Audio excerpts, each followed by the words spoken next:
Hey, how's it going? This is Pastor Andrew with your weekly vlog. One of the big things how I live my life is I can choose to either cry at a situation or laugh at a situation. And right now we're a week into the quarantine for the coronavirus, and here in Kansas City, starting this last Tuesday, we are now under a mandatory quarantine to where you can only leave for essential reasons. So working from home has been a new part of my life, and just trying to figure all of that out. But as we, are sitting on the couch working on stuff, and keeping the news on and just kind of watching it, just so much doom and gloom, all this bad stuff that's happening. But like I said, one of the big things that I live my life, you can either cry at a situation or turn to laugh at a situation. And, am I scared? Yes, absolutely. Do I know what's going to happen? I don't know. But, one of the big things that I'm trying to do in my life is to just not worry. It's going to be okay. I know God's got this. God's going to be glorified in some way, shape, or form. I don't know how or what's going to happen, but, it's so important when we're going through these hard times to have a positive perspective. One of the things that's been interesting and kind of cool to see, on social media, seeing just the members of our church and just members of our community staying in contact with one another, that we're still trying to be able to fellowship with one another, being able to keep up in each other's lives, seeing how people are still communicating, seeing how we're trying to keep each other's spirits up. It's been kind of fun every morning in our church Facebook group, not just our page, but our group. We pose a question, or we've been trying to reach out to kind of allow continued fellowship with one another.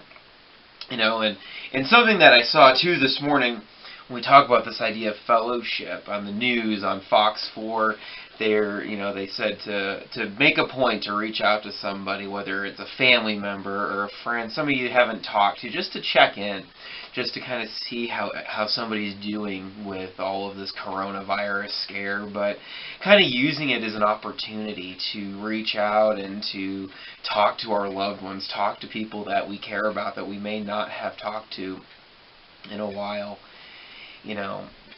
So as I encourage you this week, it's so much doom and gloom and so much what if, so much what's going on, seeing Italy's numbers skyrocketing and seeing China's numbers kind of doing the same, not as bad, and same in the United States. Try to take a positive view. Use this time to reach out to others in our life, to make sure that everybody's needs are being met in some way, shape, or form. The Bible calls us to take care of one another. The Bible calls us to take care of the less fortunate, to take care of those that need help. Again, reach out to that, lady across the street that might not be able to go grocery shopping. Reach out to members of our community. Maybe you've hoarded so much toilet paper that you have enough toilet paper for the next 6 months.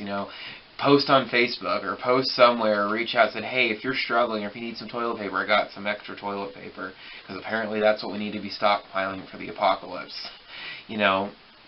It's so important to use what we have extra of to give to those that may not have it.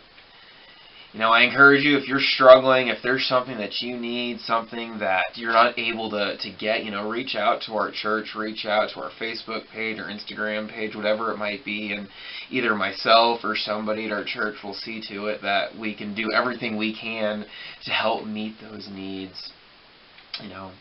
So again, I encourage you, stay strong. We're a week into this thing. We can keep going for another week. And when we reevaluate this, I know that as Americans we can unite. That we've done it in the past. We can keep doing it, and we can see this thing through. And to just continue to pray for our country, pray for our leadership, for our first responders, for our healthcare officials that are on the front lines, being married to a nurse, and hearing just kind of what the hospitals are going through right now. Just keep all of them in our prayers, and that Again, we can get through this. It's not that difficult to stay home unless we have to go out and get those essentials. Reach out to our church, Northwest Bible Church, if there's anything that you need, and we'll do our very best to help meet those needs. We're praying for you, and again, reach out if you need something. Have a good week.